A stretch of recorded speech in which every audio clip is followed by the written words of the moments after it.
Oof, oof. Dodge, dodge, dodge. Thank you very much. Execute. For honor. Good game. Love this game.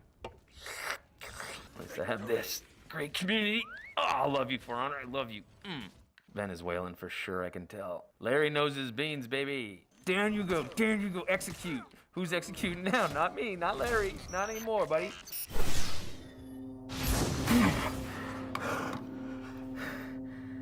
Where am I? My game. Oh, thank God. What was that? I gotta figure out where I am. Where the heck am I? Why does this always happen to me? Oh.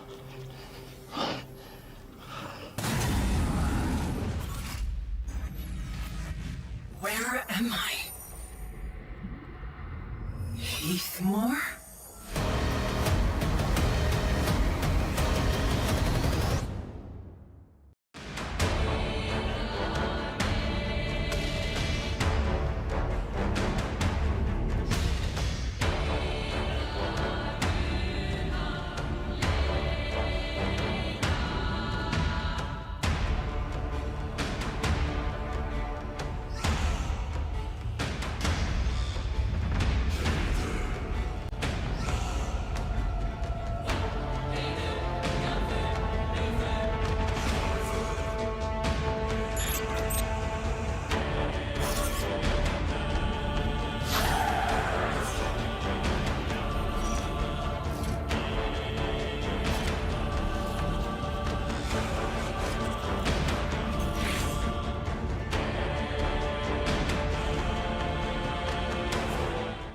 What is up, Warriors? Yo. Welcome. How you doing, Nolan? I'm doing great. Wait, how'd you know it was me? You're right. You're right. Oh, man.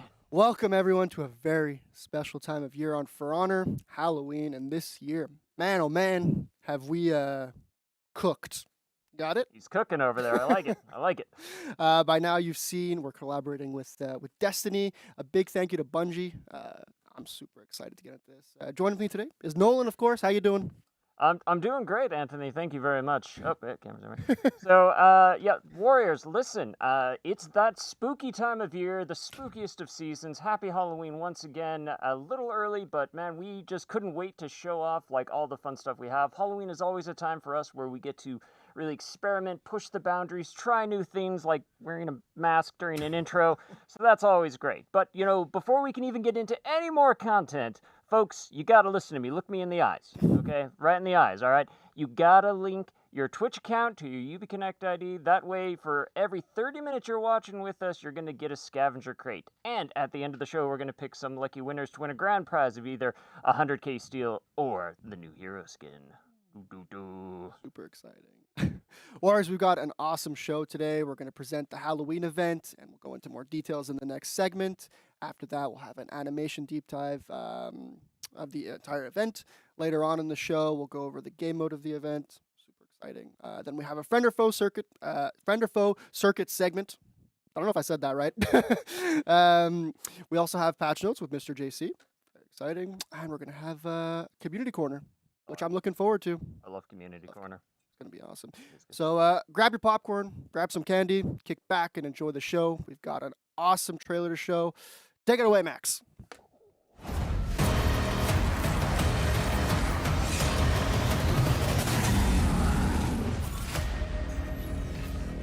Where am I? Heathmore? This world, it's so strange. But there are familiar traces of dark ether. The Scorn. The Scorn are invading.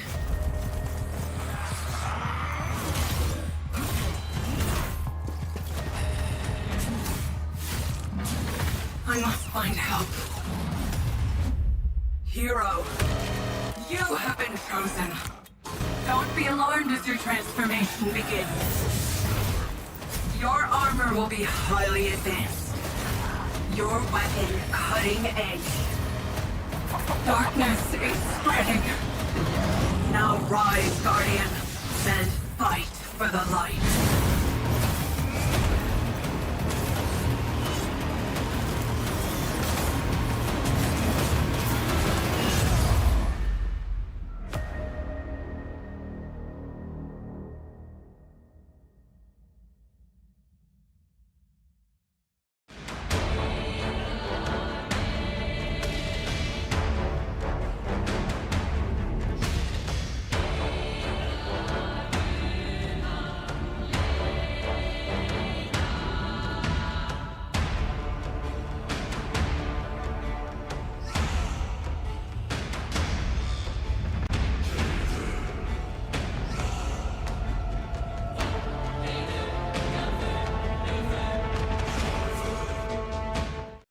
Welcome back, Warriors, to the Light of the Guardians detail segment. You heard correctly. We're collaborating with Destiny, and we're so excited to show and tell everything about this event. It's going to be awesome. A big thank you again to Bungie for this collab.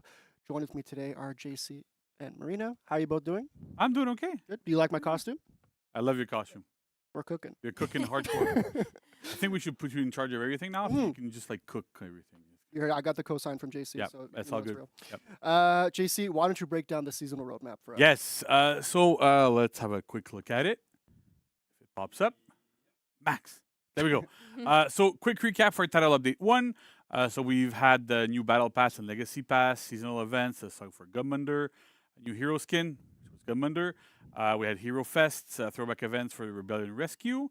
We had a new converted map, which was super awesome, and testing grounds, which we'll talk about a little bit later, super quickly, but it should be good. Okay. And now for Title Update 2. So we have the Light of the Guardians event that is starting tomorrow, October 24th, right? With new hero skins also launching tomorrow. There's skins. Oh, I see, like, I'm not mispronouncing things too much, so that's good.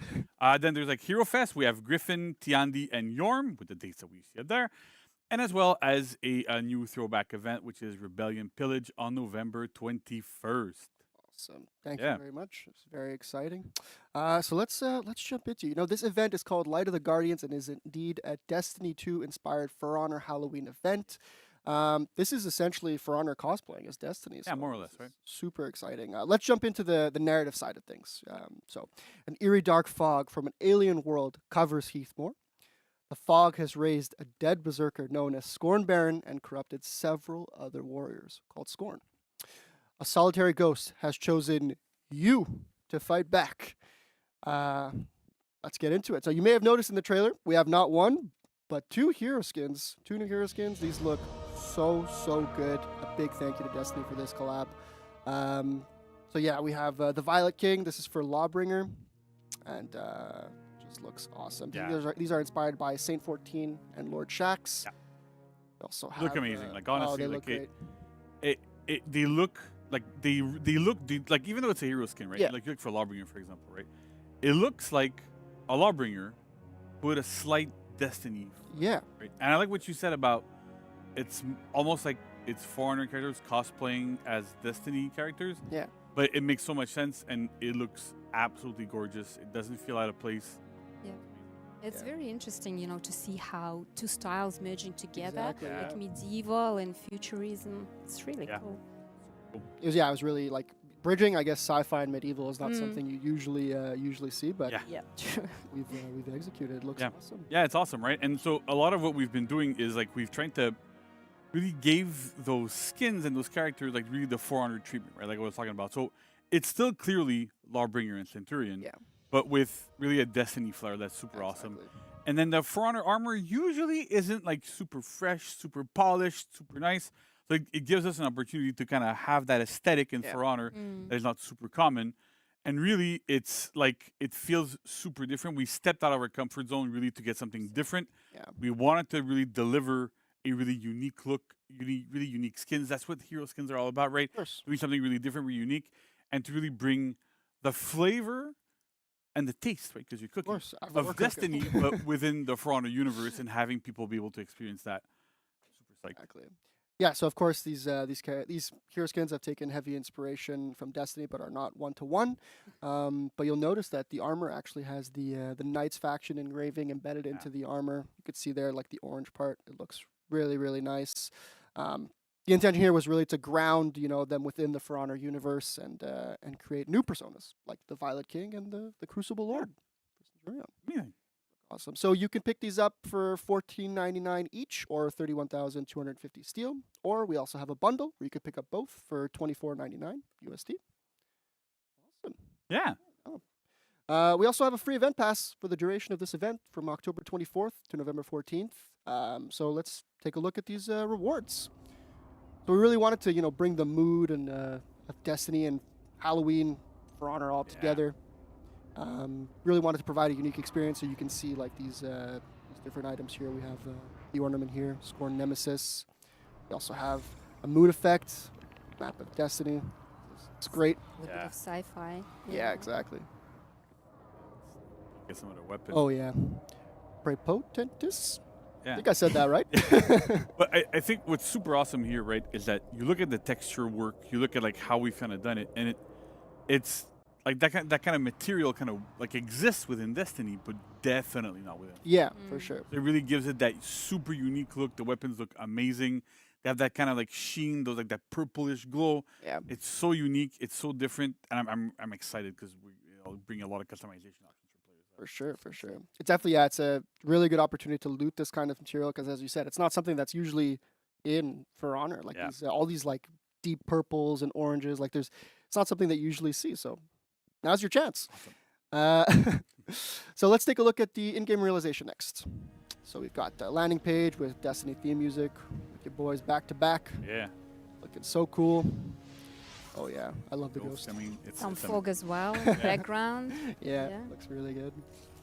We also have the minions. The shields are my favorite. Like the glowing part of the shield. Yeah, Oh yeah. my god, this looks so cool. Oh yeah, we have a face-off screen. Mr. Sohail on the right. Podium screen. Looks awesome. amazing, yeah. Of course, our world map. And we also have some map realization. So Marina, why don't you tell us about it? Sure. So we know a lot of players have noticed, this mysterious fracture in the sky in the Dominion maps. We knew what it was about. I know, and we've seen a lot of speculations Yeah. online. So what is it? Of course, it's a teaser that we have placed for the Halloween event, and it's like a tear that has suddenly opened up between two different realms, Destiny and Hismar. And the main idea we explored for the artistic direction is that this dark and mysterious force comes from Destiny to the Hismar, and now it's here. Yeah. Okay, so you mentioned a dark and mysterious force. Can you tell us more about this? What does this do exactly? So the force is not necessarily like evil, but it's dark.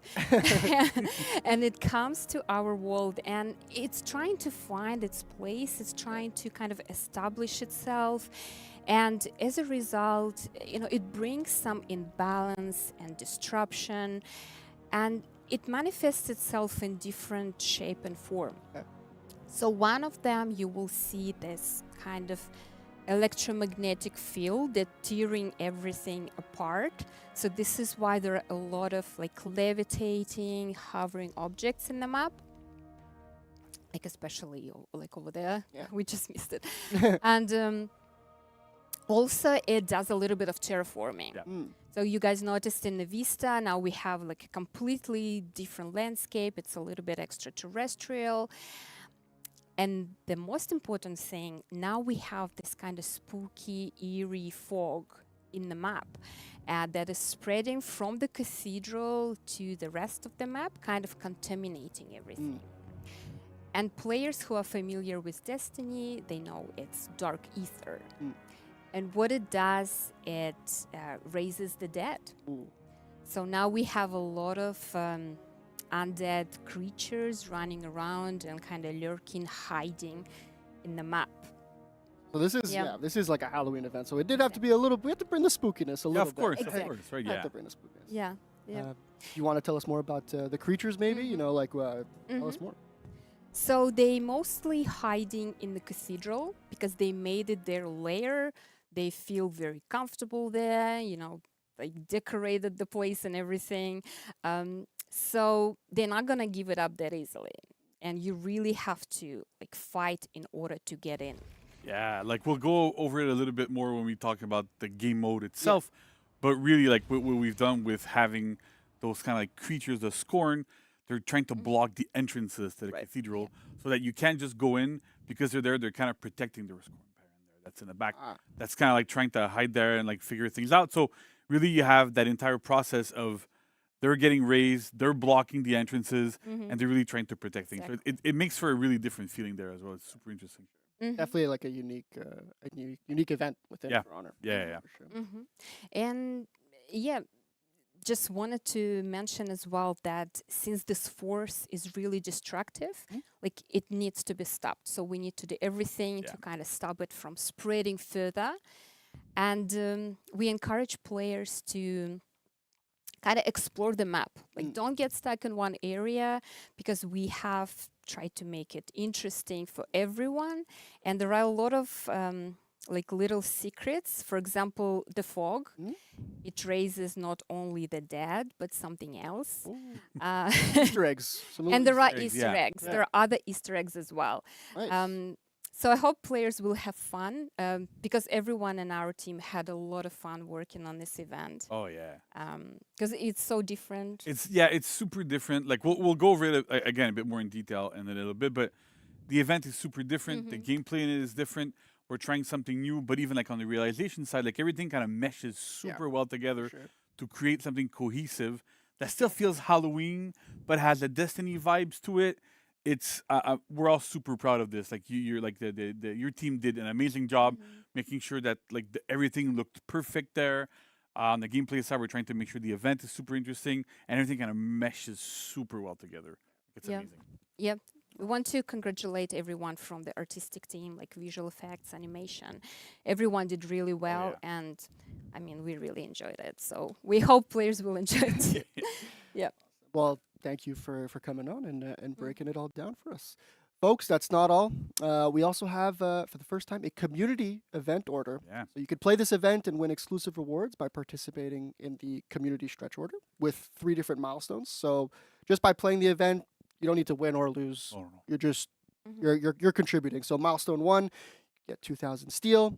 Milestone 2, 2,000 steel with an XP boost, and then milestone 3, you get all of that with an ornament called Ghost Trophy. Yeah, so it's really different too. Like for those milestones, it's just play as much as you can, and it kind of contributes to the overall pool, and you'll be able to get like these different rewards.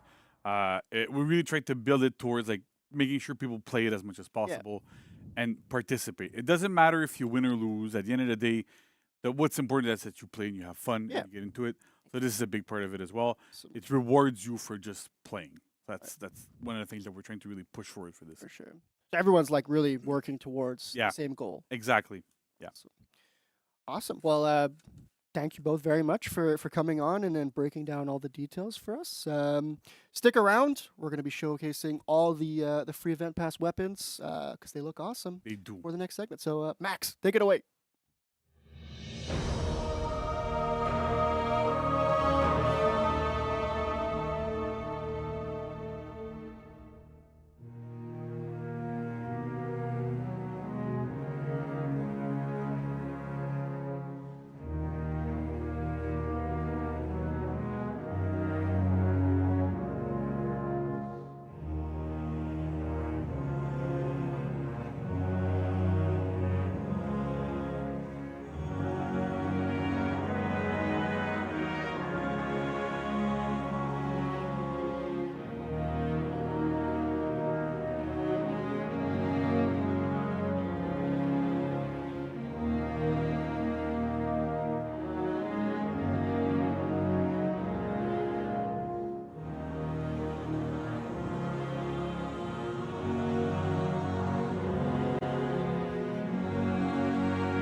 Welcome back, Warriors, to the animation and VFX segment for Light of the Guardians. Joined with me today for the first time are Michelle and Fred.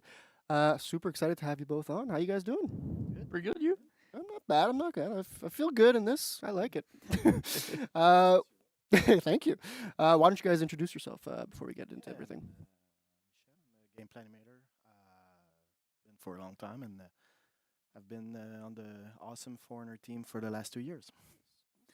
Hey, I'm Fred. I'm a VFX artist for close to 2 years now on For Honor, and yeah, primary effects artist for this event. You want to maybe reintroduce? I think your mic cut out a little bit. I'm still Michel, a gameplay animator for a long time, and I've been on Foreigner the last 2 years. Awesome. Well, thank you both for introducing yourselves. So we have a bunch of awesome stuff to show, that were made in association with this event. Everything from map VFX to executions to emote. Why don't we take a look at some of them? We leaned pretty hard into the sci-fi side of things this time around, since it's Halloween. Want to step into the fantasy a bit more. It's not something we traditionally do, but please tell us what it was like to create this stuff. Let's look at the executions first. Yeah, we inspired ourselves not once but twice. 2 execs. 2 execs. Yeah, and we're using the Destiny elements but we're still keeping it close to Foreigner, theme-wise. As you can see, this one is it's called the Void Feather, and this one can ledge. Oh. Because the arrow is made of void energy, and as well that because our stunts really throw themselves into mats, so. Yeah, no, for VFX, on these ones we get to have a lot of fun. Nice. Because it's usually stuff that we don't really do on For Honor, to have all this space magic kind of happening. And yeah, so we really like to play with all the bright colors, all the swirly energies and stuff like that. It's really something that we can push to the front there instead of doing our usual. So For sure. Yeah, these look just amazing, honestly. It's really nice. I love the sci-fi look. We also have an emote called Poultry Power. Yeah. I need to know, did we use a chicken for mocap? No chicken available, sadly. We would have. But no, we had a lot of ideas, but the chicken was a no-brainer. It's a team favorite. And I really dig the neat holographic look that... oh yeah. It looks Oh really yeah, nice. we had a lot of fun on VFX for these ones, especially for the poultry with all the holographic, bright colors, very emissive, shiny, and even elsewhere on other content we have all these geometric shapes and all these bright tones and these see-through holographic materials, and I think it blends very well with what we have. So yeah. For sure. We also have the Ghost and the Chosen, free roam emote. Looks awesome. Can you tell me more about the animation? With Yeah, the little ghost ghost, needed to animate by hand. It's 9 bones of. It's really nice to animate something like that. It's different and it adds a lot of character. This little thing in Destiny adds a lot of character. So we try to reproduce that in our game. So we use it there and there, tell a story and some emotes and other places. Yeah, and it's not only it's not only your closest companion; it also matches with your colors. So so that time you equip it, the color remote, swatch matches to the. Oh, okay, that's cool. Yeah, I like that. 100%.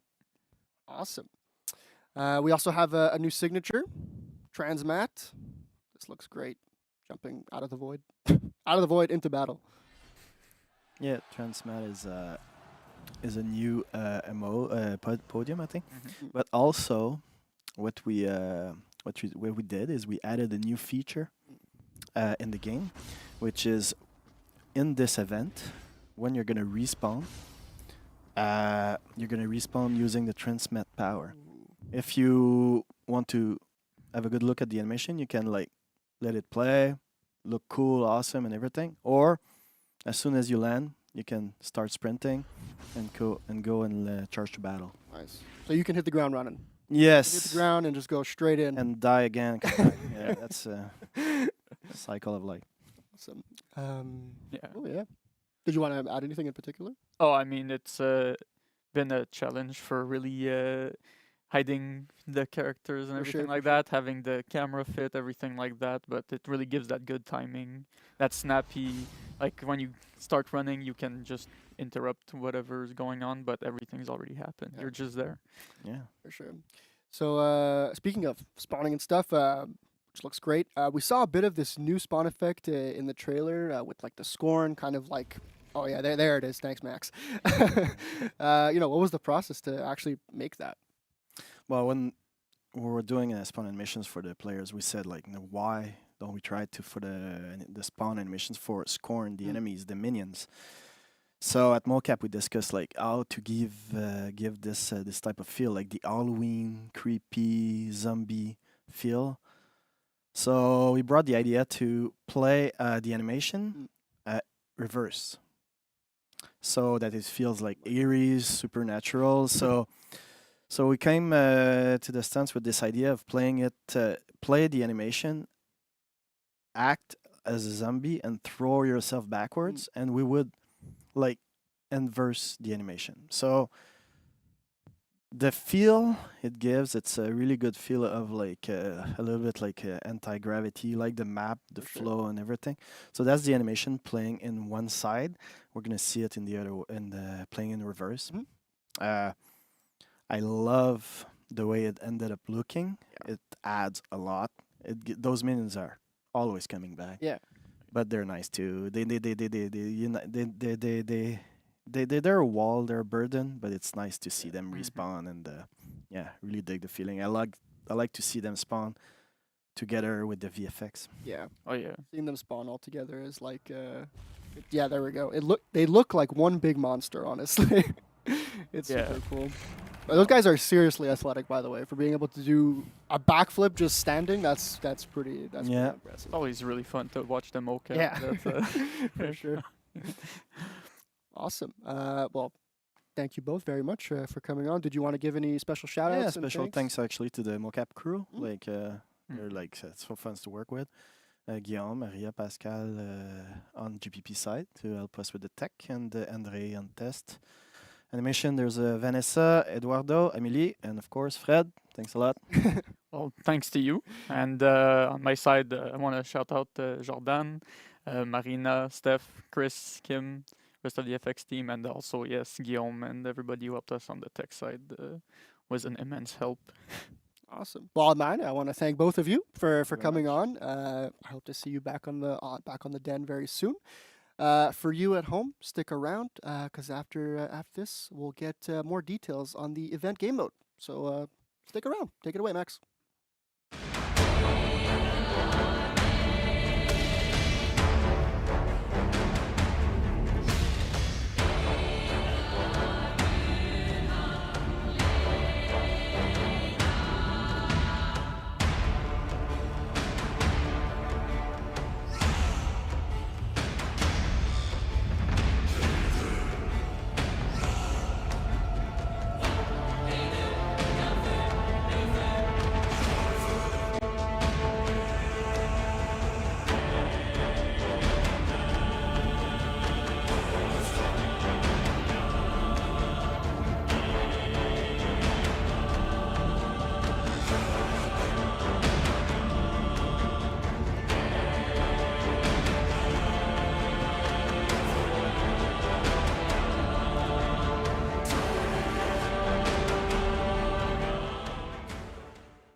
Welcome back, Warriors. It's so good to see you, and to also not be wearing a mask anymore, because that was a little uncomfortable there, but it's okay. It was making me very uncomfortable. It was making you uncomfortable Yeah. too. Oh man. Well, I can't. I won't be able to sleep tonight. The whole Yeah. thing. It's crazy. Well, fair enough. All right. I guess it's worth something then. All right. Oh yeah. Happy Halloween, folks.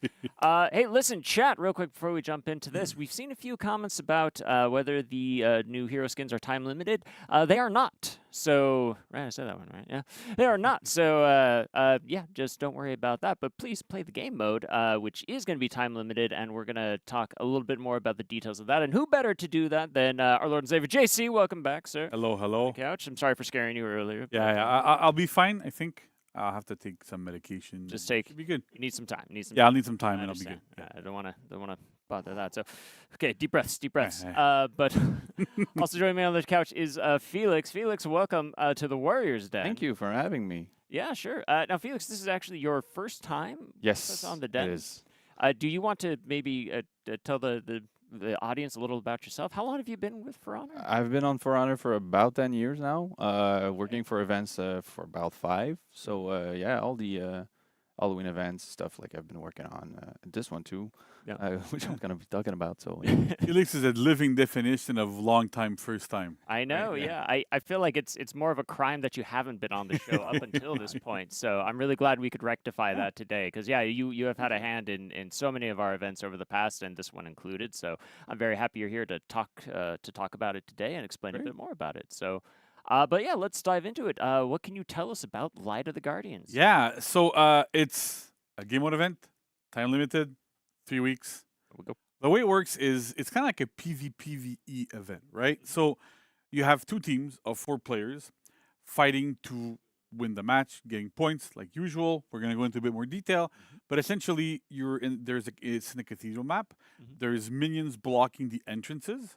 So the score minions are blocking them, so you have to fight them a little bit to be able to get to the center where there is a scorn baron, where you have to defeat him, and when you defeat him, you get a ton of points on your team. So in a gist, that's what it is.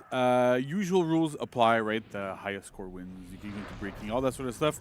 But really, we did something super unique and really different with that boss there. That is harder to fight than other kind of like bosses that we've done like this before. A lot more reactive, so super interesting. But Felix, you can go into a bit more of a detail into how that. Yeah, sure. So the point system is the minion based.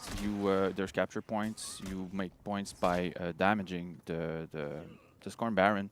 So they've been holding the cathedral there. So they've been holding all the entrances have been blocked by minions. So if you want to go in, you'll have to wipe them down. So if you have a character that's good for wiping minions, it's good to maybe enter first for your team to swoop in if they want. There's a side entrance that's going to be open for maybe a more stealth approach. If you want to challenge the boss on your own, that's on you, because it's thanks to Costa, we've been working on like making it a bit more challenging. Of course, it's a bot, so people are gonna use it as they want. But for the average player, it's gonna be more of a challenge. Yeah, it's a bit harder than the other kind of bots that we've done for. Yeah. So we're kind of similar to this. Yeah. So some of these strategies, of course, like if you don't want to fight a boss, there's always capture point. You can always roam around, look at the beautiful map that we did.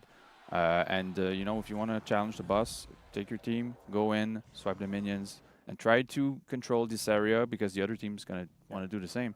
Yeah. But of course, if you want to do as much point as possible, you have to, you know, control the other team, but make sure that they don't get the last hit on that boss. Because if that boss dies, it gives a lot of points too.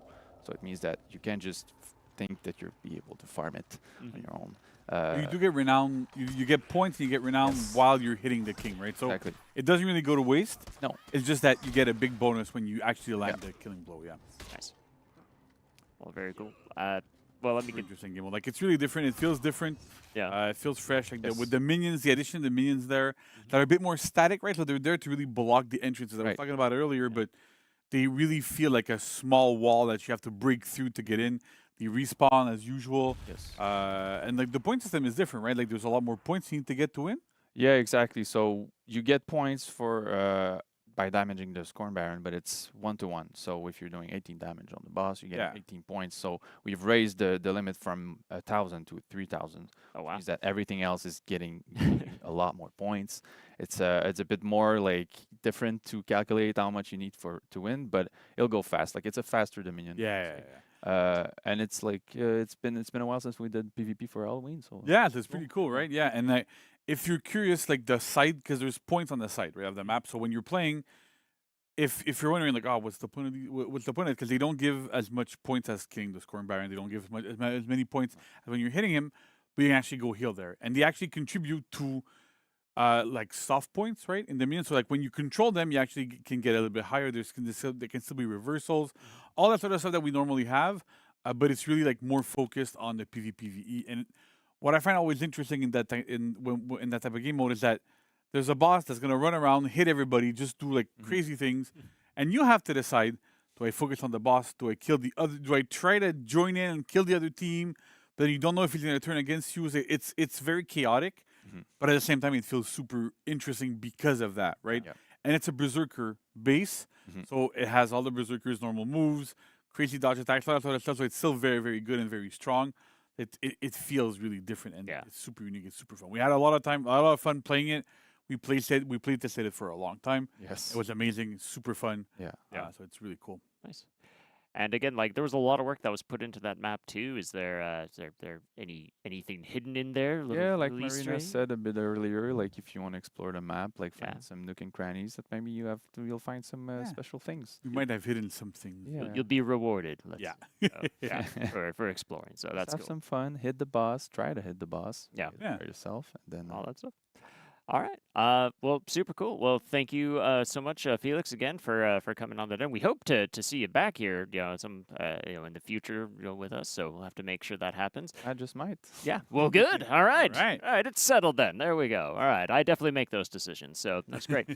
Okay. So that's about it. So, folks, don't forget Light of the Guardians. It's live starting tomorrow with the new title update. It's there for 3 weeks. So hop in, play, enjoy. So it's going to run from October 24th through November 14th.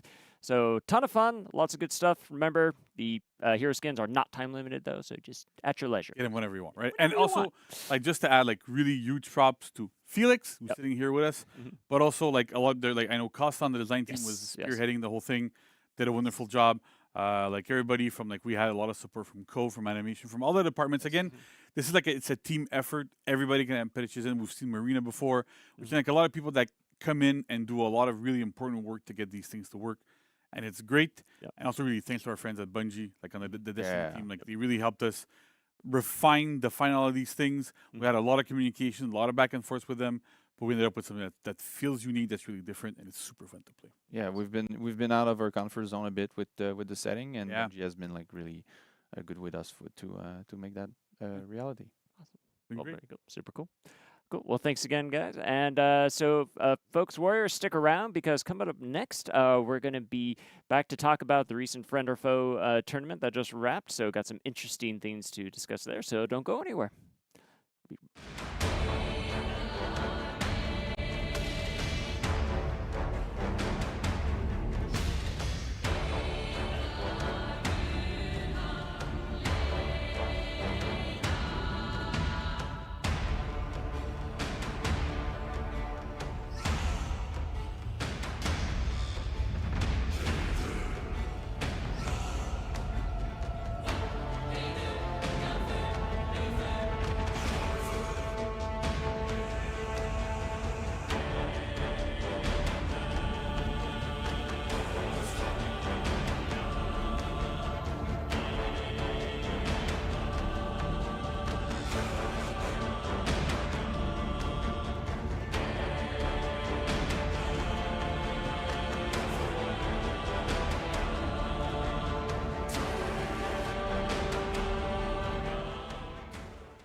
Welcome back, folks. What an endless myriad of guests we've had on today. Join with me today, once again, Arnold, JC. How you guys doing? I've never been here before. Never? I always make that joke, and it's always kind of falls flat. But I figured I'd redo it again because No, I mean, I liked it. I have my fans. I get I like like love letters, all sorts of things. So it's great. So Popular guy. Yeah. What can we say? Yeah. So yeah. He's him. So we're here to give everyone a little update on the Friend or Foe circuit. So we've just wrapped up phase 2 of the Friend or Foe circuit, which was a 2v2 tournament. Thank you to everyone who participated, and a big congrats to our winning team, Stormina La Ballerina. The finals were super intense and fun to watch, thanks to our casters, Vivid Naz and Verbalocity, and shout out to Freeze too, who's our analyst. A big thank you to our TOs, Nutella and Spaniard, who always crush it. We love you guys. And we also had Norgaz make an awesome recap video, which if you haven't seen it, go check that out. It's super sick. Big thank you. And we also had a bunch of different casters on for the open and closed qualifiers. I mean, we had four open qualifiers, Qualifiers, and I got there, and a closed qualifier, and we had a bunch of different casters for all of them. So shout out to all of you. The list is long, but it's awesome. I love seeing the community involvement with everyone. So thank you. It's awesome. But looking ahead, we have 1v1 coming up, which will be kicking off soon. Signups are open, but if you are playing in 1v1, you might be facing off against the #1 duelist in the world, Mr. Bean. This man tore up the last duel tournament we did. You'll be able to see the final round here. He's pretty good. He's all right. good. He's Yep. all right. I've had the pleasure of watching him in person, and I don't know how he does it. I really have no idea, but he's that amazing. Yeah, he's awesome. So signups are now open for this. The tournament will be kicking off December 14th, I believe. Signups should be being dropped in the chat. The chat is this way, I believe. Yeah. Is it that? Is it that way or it's JC's JC's way? Depending from a mobile, it's down. Is it down? Yeah. There's a JC's chat is. somewhere in I don't know. this room, The chat somewhere. yeah. So yeah, go ahead, sign up. It won't be for a little while, but go get your spot because spots go pretty quick. And be sure to join the Discord to be able to get any updates. And yeah. So I wanted to take a look at some of the hero pick data across the past two tournaments, Yes. or for 4v4 and 2v2. So would love to get your thoughts, Jason. All why don't right, you take it lots away? of cool things. So let's look at first for the 4v4 close qualifiers, right? So here we have it's a big list. It's interesting, right? Because you see, we have Orochi and Pirate on top. Pirate is always a polarizing character in that she's extremely strong in group fight modes, right? So in brawls and in 4v4s, but then in duels, she's a lot weaker. It's interesting to have these kind of almost specialists in the game, which is pretty cool. Orochi's there. There's a lot of stuff, but that was pre-nerfs. We have no more nerfs coming today. I don't know much about it, but Spoilers. But yeah, so it's interesting here because even the pick rate for some of these heroes, right? Like Griffin, who would have thought we could see Griffin on top 4 in these modes before, right? So that is coming from a very small buff we've done a while ago, which we made his front dodge light enhanced, and it changed and opened up the hero like it's nobody's business. So it showed that sometimes we just need little tiny tweaks, and it gets heroes to get in a much better spot. So that's amazing. I'm super happy.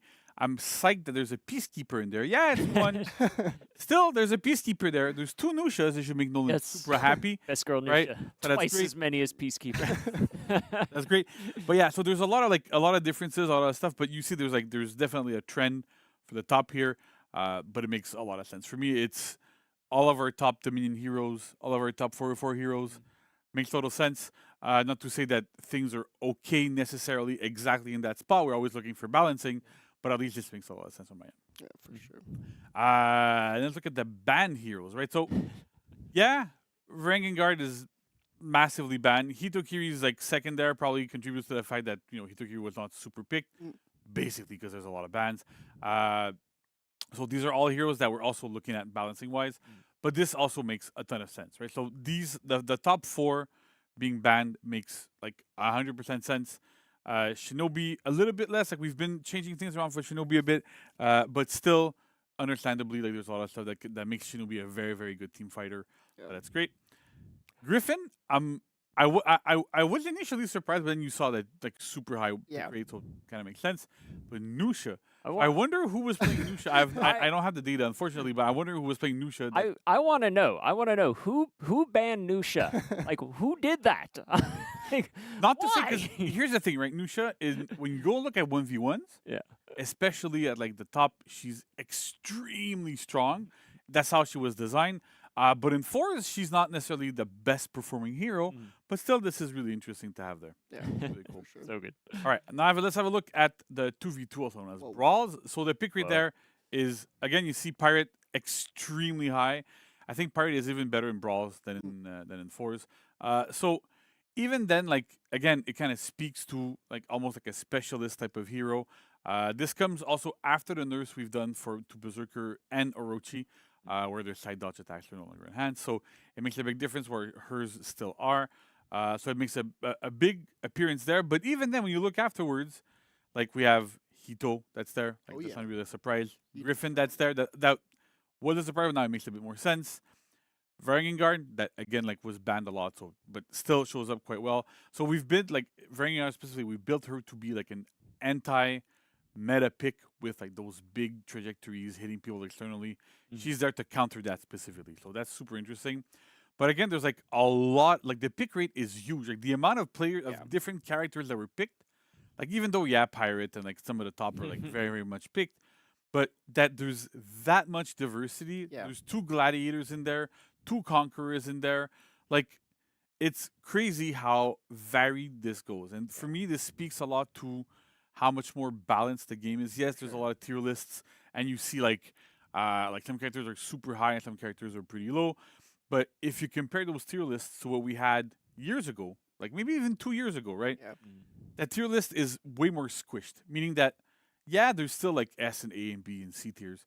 But the difference between A and B and C is a lot, like it's a lot more minute. Yeah. Right? So this kind of, and this is how this gets shown the most, is you see these massive pick rates. If we had these tournaments before these changes, before we had like a lot more focus on the balancing side of things, it would have been 4 to 5 heroes, and that would have been it, right? So I'm extremely happy that we have this wide of viable hero picks, and that someone goes, hey, you know what? Like I'm gonna play Gladiator in this. Like just tells me, okay, well then it's good, right? It doesn't mean that Gladiator is in a good spot. I don't want to go in there and say this is the best balanced hero we've had, but at the same time, that there's people that can go and voluntarily pick a hero that is known to be potentially underperforming in some situations, shows that like things are a lot better in general and in a much better state than we were. So for me, that's super awesome. There's hidden gems there. Like I'm not seeing any peacekeepers here, which she's very good at peeling. So potentially when you're in fours, there's more of those situations that are going to be happening. But she has amazing recoveries, like a lot of good stuff going on. So I'm expecting we'll see potentially more and more and more of these. So that's great. And then 2 wardens, but that usually makes a lot of sense there as well. Definitely seeing like such like a wide range of picks. Yeah, like the top level is crazy. That's amazing. It's amazing. It's flabbergasting, borderline to me that we have like this much. So it's really great. Then like for the banned list, right? So Hanging Guard again, Hito, Nobushi here, right? So Nobu is another hero that is like extremely good in group fights, but is not very good in ones. So seeing her banned here, especially in brawls, she's extremely good. Like a lot of really good cleave. That's great. Same for Hito, has a lot of good cleave. Rangengard like is super strong at stopping people, so she can just sit back in a group fight and be able to like counter some of the stuff that you're gonna be doing. So it's always getting dangerous. You're always scared. But see, this speaks to Pirate is super good, but usually if you can't pick Rangengard, you're gonna pick Pirate. Right? So Pirate was banned a little bit, but that's kind of how it goes. And the other heroes, like they're almost all the same, but it kind of makes sense here with a lot of like how that kind of works in his ban. So it's super interesting. Awesome.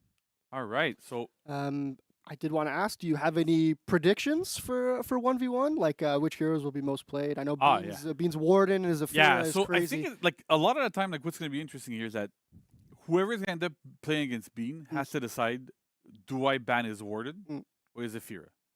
And they're both extremely strong. Like Bean's Warden it amazes me how somebody can pick like our base hero, right?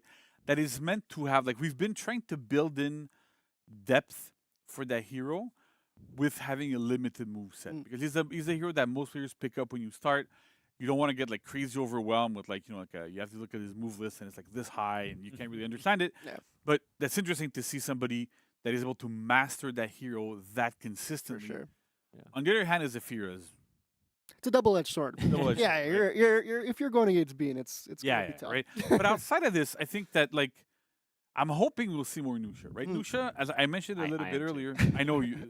I am too. You really love Nusha. I really But do. Yeah. The thing is, like, Nusha has been built in a way that is designed as she's extremely strong against players with really good reactions, but at lower levels, she's not as effective. And that is very much on purpose. The way traps function was to make it so that, yeah, like, if you're playing against her and you're not, like, you have a hard time, you're probably better off, like, letting those heavies go and whatever. But the higher level you go, the more risky it is to play against Nusha, because you never know if she's going to trap. You can't react to the traps. The speed that they are at right now, they're unreactable for absolutely everybody. So you always have to kind of like, oh, what's going to be happening? What's going on? So I'm kind of hoping and expecting to see a bit more Nusha in ones because of that power level, right? And she still does like a ton of damage when traps land and stuff. So there's a lot of good things going on there. I'm psyched about this. Probably going to see some Ocelotl as well. Like a bunch of different heroes in ones. There's a lot more viability in 1v1s as well. Some heroes are like a bit lower, like Pirate we're mentioning, Nobushi. Probably won't see those. But there's a lot more at the top that makes sense, that have a lot of variety there as well. So I'm super excited to see this. Awesome. Well, thank you both very much for coming on and breaking all this down. And good luck to everybody. Yeah. And I cannot wait to see that tournament go. It's gonna be great. Folks, you heard it. Go sign up, have fun. It's gonna be awesome. Yeah. But stick around. We've got patch notes Patch coming notes. up. I wonder what those are about. I know. I'm not sure. So those might We're affect the next gonna tournament. patch some notes and then Something we're like gonna- that. Yeah, I don't know. I There's don't some know. changes. I'll get the tape. Okay. All right. Good. To Go Bye. get the. All right.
Welcome back, Warriors, once again.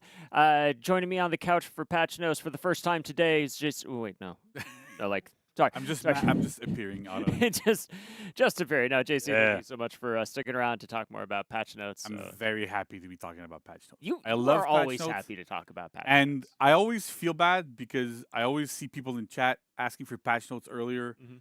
And I'm like, but we have so much cool content like- to show you people. So you get them when you get them. all right? Exactly, right? Yeah. But Uh, at the same time, I understand, right? I'm happy to be talking about some things today, so that's going to be I know. interesting. There's some exciting stuff. We have So, the tournament coming yeah, up the too. tournament So coming up, this so it's this gonna be great. might One impact thing to that. talk about super quickly before we get into this Yeah, yeah. was testing grounds, right? So Oh, I yeah. mentioned a bit earlier that we're discussing. So we had a testing grounds earlier in this season, which focused on the Warden's feats. Right. So I just want to reiterate, like, it went really well, by the way. Like, Yeah, we got yeah. a lot of good data. We got a lot of good stuff. We know where we're going to be heading.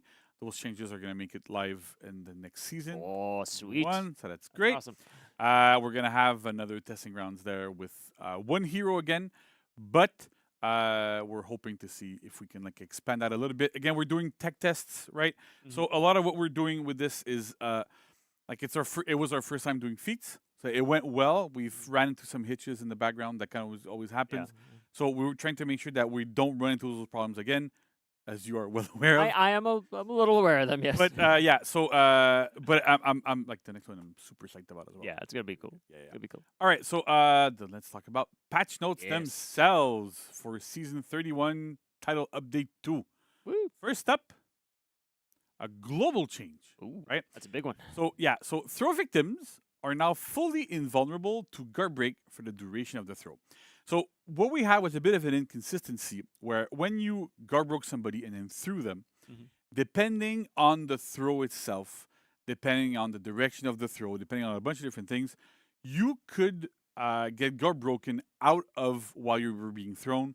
And it really depended on a bunch of different factors. A lot of it was like an old process and an old like way of doing things when we launched the game, where a lot of it was about the visuals and can you get guard broken at specific times. Yeah. So we've gone back and just put it all guard breaking vulnerable for the entire duration of the throw. Nice. It makes a lot more sense, and then you can no longer kind of get interrupted for these things. So it kind of makes a lot of sense here. So it probably won't feel super major, but it's one of those good things that standardizing them is great and it feels good.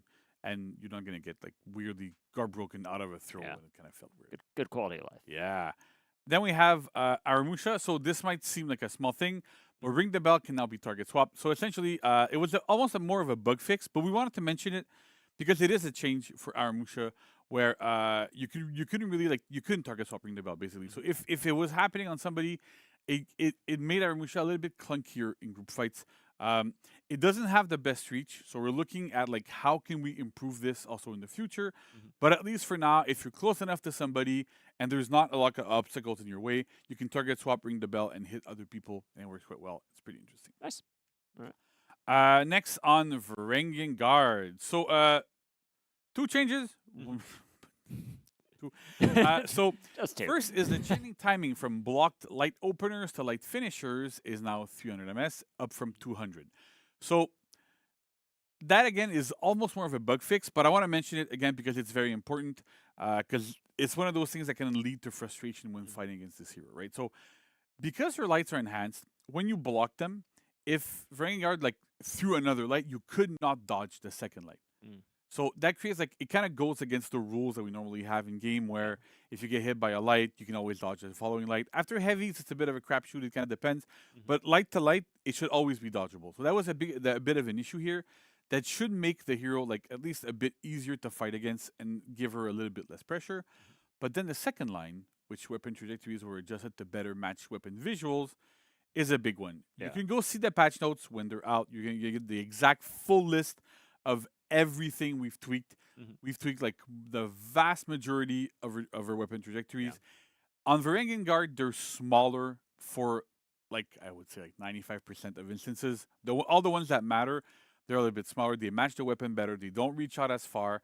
So they're going to be easier to dodge. They're going to hit people less externally. So it just kind of like makes it so that we know the hero is tricky right now. She's very strong, very frustrating for a lot of players.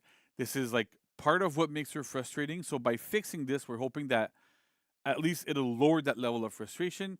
Yes, she still has her full block. Yes, she still has all those follow-ups, and it immobilizes people for a long time. That's very much on purpose, so that it's made it so that you can block against multiple people, have time to pick the target you want to do your follow-up on. That's the base design of this hero. So we kind of have to keep it this way, otherwise we break the entire functionality. This is what makes her unique. But at the same time, we can address the things that make her more frustrating and that kind of change things around here. Nice. So that is for Varangian Guard. Next up, we have Sohei. So this is one part of something. There's more coming in the next patch for Sohei. We've been trying to really look at, like, yes, there's some potential easy wins.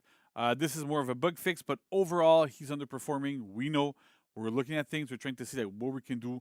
And by the next patch, we're going to have more to announce on Sohei. There's a couple more things that will be happening.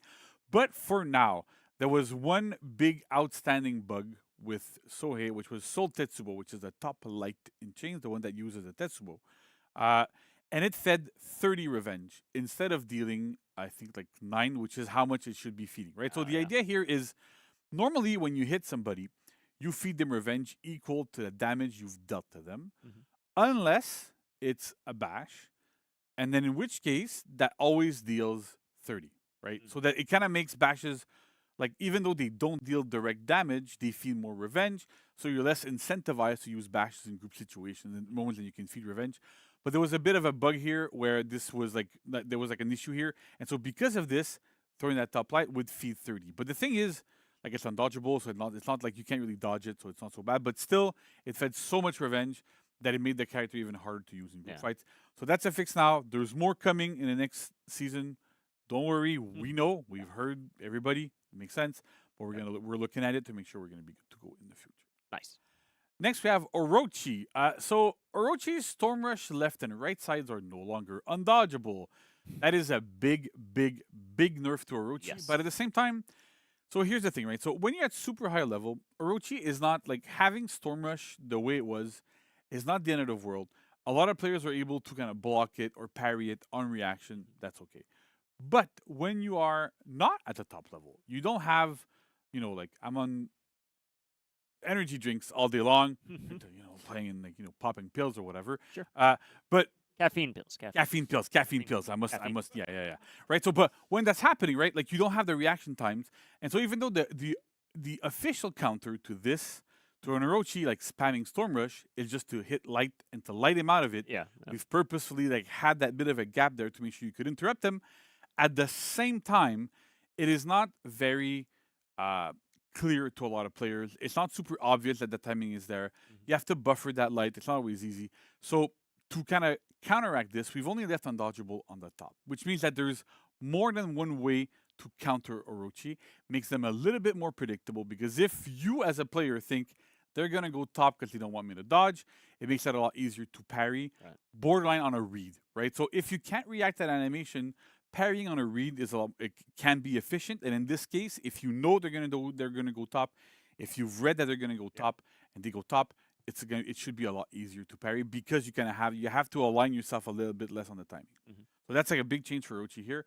We're looking to see like how that's going to go, but usually this should be like a good targeted nerf. Nice. Now Kyoshin, so we've adjusted the weapon trajectories to better match weapon visuals. In Kyoshin's case, it's the opposite of Varangian, where his trajectories were generally bad. Well, their trajectories, I'm sorry. They were pretty bad.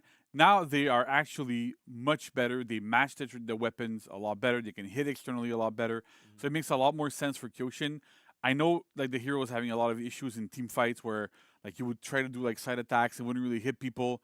Now this has been addressed, so it should work a lot better and really help Kyoshin in that respect to be able to defend themselves like way more better in group fights.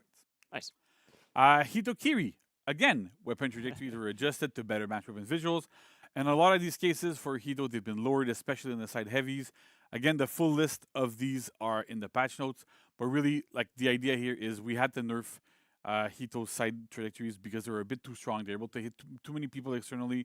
We also know there's the issue of the forward movement that's a bit too high that we're looking to address as well, in chains especially. Yeah. But the idea here is like we need to make this a little bit less frustrating. Hito is overperforming by all of our metrics. We have to kind of act. This is step one. We have more stuff coming down the pipe. But really the idea is like it's a step one, see where that goes. And I'd rather we go, because there's two ways we can approach balancing, right? There's we take the nuclear option, take a hero and bury them, right? And we've done that in the past once or twice because we had to. In this case, the hero's overperforming. I'd rather we take this approach where we do like step by step, address it over time, because otherwise we tend to, and because it's a lot easier to just like nerf him to the ground, but then it makes the hero kind of borderline unplayable. It's not really fun. Yeah. So we're trying to like lower it, like take him down a peg a little bit, until you get to the point where okay, this is good. This is where it needs to stand balance wise. Right. So this is what we're doing here. But there's more changes coming to Hitoki. We have more in stock. But for now, like let's see how this goes, and then we'll readjust accordingly. Cool. Awesome. Lawbringer. So Ooh. Big I know. I've seen comments on Reddit from people saying this is all Lawbringer needs. So, if you're expecting roll catchers, I can officially announce they're coming next patch. So next season they're coming.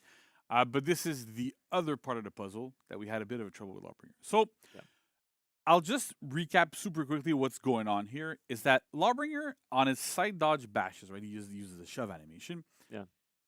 the movement that he has is super linear. So when you would side dodge into a shove, you would kind of stop, then go front.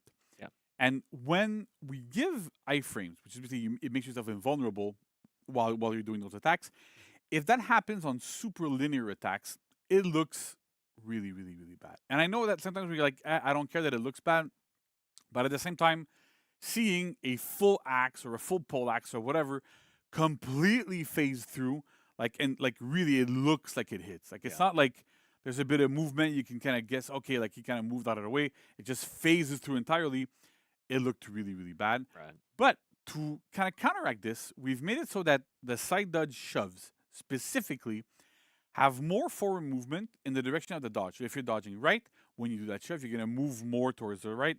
Or when you move left, you're going to move more towards the left, which affords us the luxury, which is kind of like not really luxury, but whatever, to give those attacks actual iframes and dodge frames, which is what is super important, right? So this is a massive, massive, massive quality of life for Lawbringer. But basically, yeah. So the idea here is that because beforehand, if you're playing a Lawbringer and you want to do a side dodge shove and not break your iframes from your dodge, you had to delay that shove until the very, very end so that your iframes could kick in, you would avoid an attack, and then you would shove. And so this is kind of like against what all other heroes except for Conqueror kind of do, which is like you need to be able to do your dodge attacks properly. They're a lot more vulnerable now. It doesn't chain on miss. There's like all those things that we've put in place to make dodge attack weaker, but then Lawbringer's side dodge shoves were even weaker than the rest of the cast. So this is a big, big, big change. Really helps the hero. It makes a lot of sense. Conqueror, exact same problem, exact same solution. Works well for Lawbringer, works great for Conqueror. Nice. Again, it's a nice buff for Conqueror here. You'll be able to like do a side dodge shield bash. Again, a bit more forward movement, sidewards movement actually on the side of the dodge, and you're good to go. Perfect stuff. Yep. Not gonna spend like 6 hours on this again. Shaman. So for Shaman, Wildcat's Rage, Predator's Hunger, and Predator's Mercy are now performed 100 ms to 500 ms during the front dodge and back dodges. That used to be 2 to 5. So there's two parts to this. One of them is we want to give the hero like a bit more viability from her front dodge and her back dodges, and having like the change, like going through those attacks a bit earlier, gives her better options. We've seen it on Warden, on Warmonger. We've had like this different dodge bash going to that. But also, this means that on a heavy parry against a bleeding opponent, Predator's Hunger, I think. I always forget which one it is. The one that bites, right? Yeah. Like I'm getting old and my brain is not working so right. I need to go to a reading center. But anyway, so when that happens is like it's guaranteed on a bleeding opponent. You will bite them on a bleeding opponent, which leads to like a big damage trade-off, right? Right. This is on purpose. We'll see how that ends up going. We'll see if it's too strong or if we're okay. On the design side, because it's conditional, because your opponent needs to be bleeding, yes, it does buff her 1v1. It buffs her group fight a little bit as well, because if she managed to parry a heavy, she can do it. But it's very, very much intentional. We'll be seeing, again, how this pans out, if it's too strong, if it isn't. Shaman is not an overly picked hero. We know her 1v1 is like doesn't really need help. Yeah. We're investigating how we can improve her 4v4 as well, which should be good. But this is kind of like part of this here, where I want to make sure that people don't think that it was unintended. It was very much intended to have that functionality here. It's conditional, won't happen all the time, but this is where it kind of goes. Nice. And then we have Ocelotla. I know you like to pronounce it properly. Ocelotla. Ocelotla, right? Ocelotla. Raphael was going to be really, really happy with it. We do it for you, Raph. Yeah. So one line, big change. Yeah, that's a big one. Skull Smash, which is his bash in chains, Right. no longer chains on miss. So the attack is a lot more commitful. You have it's a lot like easier to kind of punish, because part of the problem here was that also he could do that bash and then react to their opponent doing a side dodge, and if they do a side dodge attack, just go zone. Yeah. You pop your armor, trade with them, win the trade because you're doing more damage than a dodge attack is going to do, and then keep your offense going. So this is not only really frustrating to play against, but it's also too strong to play as, especially because it's a very, very, very strong bash. It's feintable. It's like it had too many things going for it. Yeah. So by by removing this, we're hoping that it'll kind of knock down the hero a little bit of a peg. We like the blender aspect of the hero. Right? It's kind of what it was designed around, about having a lot of different options at all times and doing like a lot of different things. But at the same time, when these options become too strong, we kind of have to act and make them a little bit weaker. So that is what we've been doing to this hero. Nice. And that is it for our balance changes. A lot of stuff. Yeah. A lot of cool things. Very cool. There's more coming next season. Excellent. I'm excited. And again, like, you might like, dislike, whatever we're doing. It's okay. Say it. We have surveys coming out like most seasons. Actually, every single season. You can talk about it. You can go on social media. You can, like, do all these things, discuss these things, tell us what you like, what you don't like. Same for testing ground. Same as everything. We're doing these things for our players. We love our players. We're doing this for them. And hopefully everybody enjoys all the changes that we do. Yeah, of course. Of course. Absolutely. One more thing I wanted to add super quickly. Yeah, what's it's up? completely random, right? Sure, It's yeah. Before, remember on one of those segments before we had when we had Michel and Fred, we were talking about the VFX stuff, and we had shots of our mocap actors, and we saw Carl doing that flip. So these guys are professional stuntmen. Do not attempt this at home. Carl is known as kind of like the rubber man type of thing, where he can just do these insane things where he looks he's gonna break his neck every time. Because I'm at mocap every time. You're there as well. Yeah. We see that happening, and I'm like, oh my god, this guy's gonna die. Like one day something bad is gonna happen. But they are all professional stuntmen. We're always employing like movie trained actors. They're stuntmen. They do an amazing job. They do, yeah. Big kudos to them. The game would not be what it is without them. Definitely not. And I don't know, they might be watching. I don't know, but I hope so. they're great folks. Like honestly, we always have a super fun time with them. But really, please don't try those like standing flips and falling on your neck at home, because you're not gonna like the outcome. That's right. He's built for that by some I don't know what, but it's The rest amazing. of us are not. Yeah, the rest of us we're are just not. Oh yeah, but I wanted to give him a shout out because they're very, very special to us, They and are. we always enjoy our time with them. And really, thank you guys. It's amazing. Well, great. I love it. Impromptu shout-outs to our Impromptu amazing shout-outs. mocap team. Yeah. Awesome stuff there, so thank you for that. And JC, thanks to you as well, as always, for coming up and just helping to explain in detail all these notes, what they mean for the game. It's always very enlightening to have that, so thank you very much for that. Thank you. Cool. Warriors, folks, listen up. We've got a wrap-up coming up right after this. Community Corner, lots of fun stuff to cap everything off, so don't go anywhere. We'll be right back.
Welcome back, everyone. We're here. We made it. We did. We're made it. We've made it. We're here at the wrap up. That's right. I'm How are you feeling?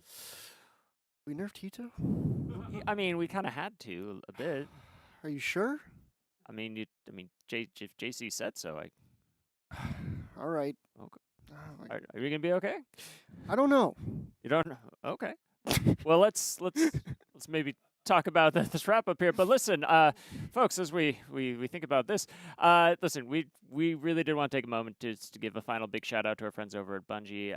We're very excited to be doing this collaboration. So let's do a quick recap of everything coming tomorrow to you, the players. Yeah. Anthony, what do we got? We've got, of course, the Light of the Guardians Halloween event, October 24th to November 14th. I love this gear. It looks so nice. Of course, that means we have our 2 hero skins for Lawbringer, the Violet King.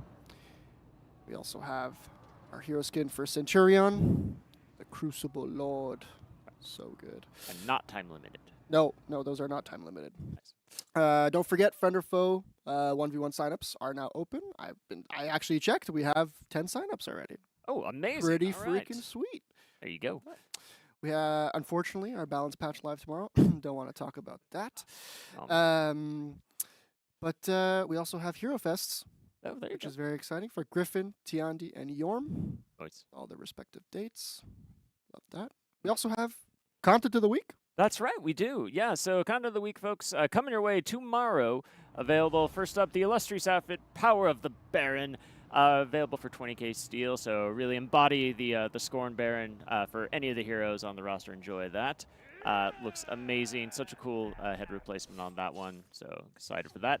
We also have the Execution Void Feather, available for 10k steel across the cast, and the Solar Flare for 10k steel as well. All of these look incredible. Huge shout out again for the collaboration, all the work, animation, VFX, audio, everything that went into that. Great job, team. So it's amazing stuff. 2, we also have community event orders. Reminder, Light of the Guardians running the entire duration of the event, so October 24th through the 14th. So again, just play. Just play the game and get exclusive rewards like that ornament we talked about, so it's very cool. And we have a weekly arcade quest starting tomorrow as well. Wolves from the Door, so you'll be able to check that out. Again, arcade available for everybody, so just jump in and play. It's awesome. Awesome. That's not all. We also have some community corner with Jet and Josh.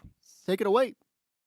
What's going on, Warriors? Welcome to the Community Corner segment of the Warriors Den. We hope you've been enjoying the show so far. I'm Community Manager Josh, also joined with Community Manager Jet. Hey, man. Hey there. How's it going? Doing well, doing well. We're not dressed up or anything, but still happy Halloween to all you spoopy enjoyers. Hopefully, maybe next time we'll have a little something. I don't know. We're gonna go ahead and get into the clips that we have curated for this round, and we're starting off with Greater Agrippa.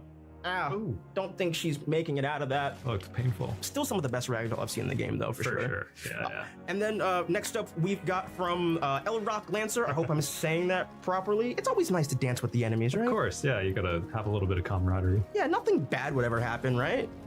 Sure. Oh, yeah. Well, near those spikes for sure. Pick the wrong place to dance, buddy. Tough. Wrong place to dance. This clip is from Dragonfire752. You want to watch someone get banned into the Shadow Realm? Oh, I'd love to. And boom! Oh, you from existence. Yo, you know for a fact, Alt F4 so fast when he's getting executed. Yeah. Now we've got a very special clip from Valaxium. Hopefully I'm saying that name properly.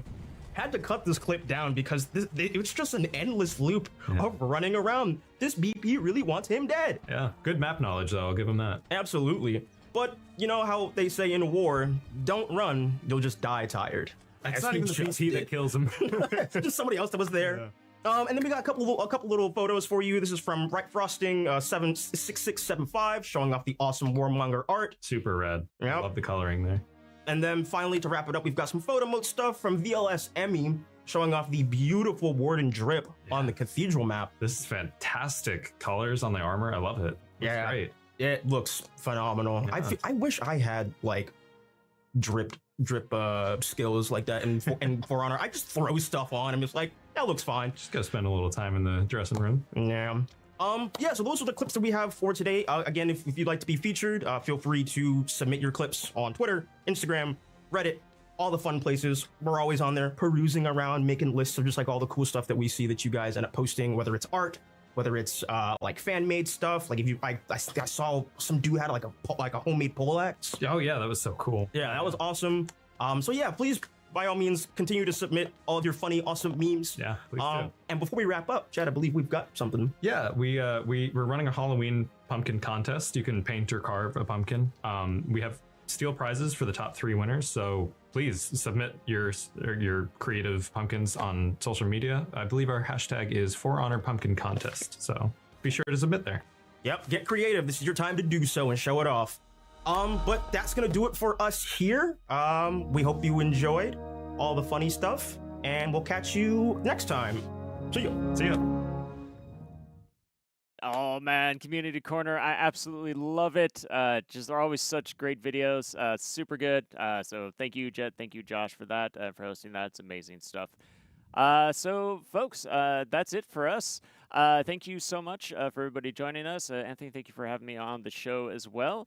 Everybody, don't forget that tomorrow, Light of the Guardians is live. I've got all that amazing content, the new hero skins, the game mode event, all the amazing stuff that we just hope you enjoy it and that you have a happy Halloween. After this, I think we're going to raid Malicious, so just go drop the word Destiny when you raid him. That'll be good, and it will be. And I think that's about it. Anthony, are you okay? This whole time? I've been feeling kind of weird, honestly. Oh my gosh! This makes sense now. This makes a lot of sense. See you later, folks.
You